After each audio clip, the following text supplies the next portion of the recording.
Bem, vamos conversar agora com o desembargador Leonan Cruz Júnior. Ele é membro do Tribunal de Justiça do Estado do Pará. Desembargador, é um prazer falar com o senhor nesse momento. Tudo bem? Tudo bem, Mauro. É uma honra estar aqui com você.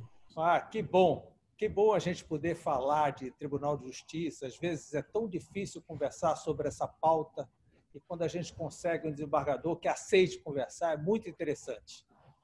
Me diga uma coisa, por que o Pará não tem representante nos tribunais nacionais? O que é que falta? Prestígio? Bem, Mauro, olha, eu acho que prestígio, o desembargador Milton Nobre tem um grande prestígio, não é? Tanto que Lá foi do fora Conselho, do Estado, também foi do Conselho Nacional de Justiça. E eu acho que está faltando boa vontade política, porque nós temos no Amazonas, nós temos no Maranhão, e agora vai ter a aposentadoria do ministro Félix Fischer. E a sua pergunta foi muito oportuna. Eu estava falando com um amigo meu de Brasília, ele é do Superior Tribunal de Justiça, e toquei nesse assunto, e ele me estimulou, inclusive, a tentar ingressar no STJ nessa vaga do ministro Félix Fischer. E você me faz essa pergunta agora. E nada na vida é por acaso, né, Mauro? É verdade. Mas o senhor vai se candidatar? Não sei, eu estou pensando. Então, eu acho que está faltando um pouco de boa vontade. O Pará tem grandes nomes. O desembargador Milton quase chega lá, né, em outra oportunidade. E eu acho que realmente é um pouco de força política, Mauro. Sem dúvida. E aqui o nosso tribunal, como é que está o passivo processual? Olha, nós aí, né, nessa época de pandemia, a males que vem para bem, o Tribunal de Justiça do Estado, alternativamente, decidiu se organizar mais ainda, ou se reorganizar, e nós estamos atualmente julgando os processos de maneira virtual. E isso nos deu assim uma condição de julgar, por exemplo, processos. Nós julgamos em menos de 2 meses quase 1.500 habeas corpus, enquanto que o normal nós julgaremos uma faixa de 250 habeas corpus. Então, essa era virtual realmente veio para ficar, está nos ajudando sobremaneira para que possamos lutar contra a morosidade da justiça. E mesmo com a volta do presencial, o senhor acredita que esses julgamentos virtuais vão permanecer? Não, eu acho que o julgamento virtual veio para ficar. Eu não tenho dúvida. Eu acho até que não queremos mais o julgamento presencial, até porque o advogado pode fazer a sustentação oral por videoconferência. Ele tem o prazo para se inscrever 24 horas antes do início da sessão respectiva e faz a sustentação oral sem problema algum. Envia memorial. Então, eu acho que não vejo problema, nada que venha afetar a ampla defesa e o contraditório. Quanto tempo o senhor tem para julgar um processo, desde que ele chega nas suas mãos? Olha, Mauro, é muito relativo. Nós temos agora um cronograma que se tirou do Código de Processo Civil, a ordem de chegada dos autos dos processos nos tribunais. Muito bem. Mas você sabe que, às vezes, tem aquele advogado diligente, tem aquela parte que está no final da vida, já esperou uma vida toda, e nós temos que ter a sensibilidade de pegar os autos desse processo, passar na frente e julgar. Não é? Então, mas, em regra geral, uma apelação é julgada em 1 ano, 1 ano e meio. A nossa intenção com essa era virtual é exatamente julgar em tempo real. Não é? É um sonho, é utopia, mas eu tenho certeza que um dia nós vamos conseguir. Em nível de Conselho Nacional de Justiça, quais os prazos médios? Em nível de Conselho Nacional de Justiça, olha, no Conselho Nacional de Justiça não é diferente. Apesar de toda a tecnologia, apesar do CNJ estar ali grudado ao Superior Tribunal de Justiça, que foi o primeiro tribunal do mundo a ter todos ou quase todos os seus processos digitalizados em era digital. Então, o CNJ, eu já fui vítima do CNJ no sentido de ter um processo litigando contra uma colega e ela obteve uma liminar contra a minha pessoa numa disputa muito acirrada ao TRE, numa eleição onde ela se achou no direito de ir, ela teve o direito de fazer isso, sem dúvida nenhuma, como eu poderia fazer também, e o STJ deu uma liminar, e eu fiquei impedido, em função dessa liminar, de fazer parte como membro substituto do Tribunal Regional Eleitoral por praticamente quase 1 ano e meio. Então, eu senti na pele, eu senti claramente que a morosidade da justiça, como dizia Rui Barbosa, realmente é um câncer, né? Então, o STJ também tem essa dificuldade, apesar de todos os esforços, apesar dos mecanismos que são usados, né? Os tribunais têm realmente esse problema, não só o nosso, não só o CNJ, mas todos os tribunais, né? Do mundo todo, vamos colocar assim. Agora o senhor chegou ao TRE, e qual é a sua expectativa para as próximas eleições, que serão inéditas, totalmente diferentes? Veja, com a pandemia, né, mudou-se algumas coisas ali no TRE. Eu vou assumir em janeiro a vice-presidência e corregedoria. A embargadora Nádia Nascimento será presidente do tribunal.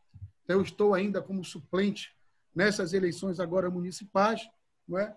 E a expectativa é sempre boa.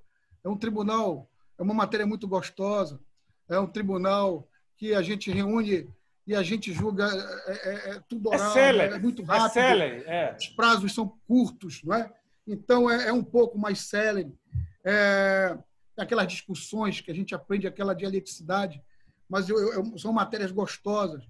Então, o tribunal, o TRE, em função do próprio prazo, hora a hora, ele é mais rápido. Você acha que não já está na hora, desembargador, de aumentar o número de vagas no Tribunal de Justiça? Não há uma concentração muito grande? Um número de processos muito grande? Uns entendem que sim, outros entendem que não. Na verdade, para que você possa aumentar a vaga no Tribunal de Justiça, é necessário que o Pleno se reúna e, após a aprovação, requeira para a Assembleia Legislativa. Tentou-se aumentar para 36, inclusive, quando da construção do prédio, pensou-se nisso. Nós temos vaga para 36 desembargadores.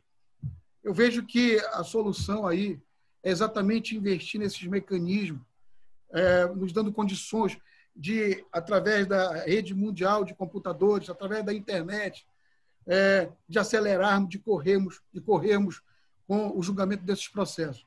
Não vejo que realmente o aumento de vaga venha solucionar. Não vejo dessa maneira. Veja, com a internet, com a condição que nós temos no tribunal hoje em dia, os julgamentos virtuais, né? Com todo esse aparelhamento, nós temos condições de, por exemplo, o advogado dar entrada numa ação, recolhe as custas, então a ação é dada de entrada de maneira virtual e eletronicamente. No outro dia, ou na mesma hora, já está no gabinete do desembargador, relator. O desembargador relator pode decidir no mesmo dia. Outrora, você dava entrada numa ação, demorava uma semana até 15 dias, um mês, para chegar na mesa do magistrado para analisar a sua peça inicial. Então, eu vejo que com a internet, com esses mecanismos que nós estamos tendo oportunidade de ter acesso, né, que foram introduzidos nos tribunais superiores e agora nos tribunais de justiça dos estados, eu vejo que isso é uma grande ferramenta para se lutar contra a morosidade da justiça e sem necessidade de se aumentar o número de desembargadores.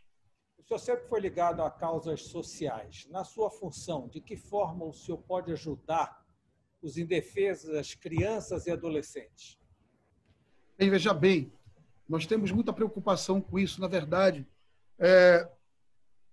os tribunais superiores, o Conselho Nacional de Justiça, os tribunais estaduais, eles têm as suas comissões próprias, eles têm um estudo direcionado para a criança e o adolescente, eles têm todo o mecanismo com base no ECA, em outras leis, né, para fazer um trabalho voltado sempre para o menor infrator, para a criança que não tem uma família, dar celeridade naqueles processos de adoção, tirar aquela criança daquela situação de risco e colocar numa família provisória. Então, quando se fala em criança e adolescente, eu vejo que os tribunais todos param e a preferência é exatamente o bem-estar, o desenvolvimento físico, mental, espiritual daquela criança, daquele adolescente. Então, os tribunais se deram as mãos e sempre existem esses eventos para aprimorar essa atuação em prol da criança e do adolescente. Desembargador, o senhor acaba de ser eleito membro imortal da Academia Paraense de Letras. Qual o significado desta eleição? Qual o significado, particularmente para o senhor, já que seu pai também foi membro da Academia? Para mim, foi uma emoção muito grande. Eu te confesso que eu nunca pensei em integrar a Academia Paraense de Letras. O meu pai, eu frequentei a Academia Paraense de Letras desde a minha juventude com meu pai. Meu pai era a segunda casa, a PL era a segunda casa dele. Eu lembro de palestras assim, Linda Norcelina, Acir Castro, o Príncipe dos Poetas, o Alonso Rocha,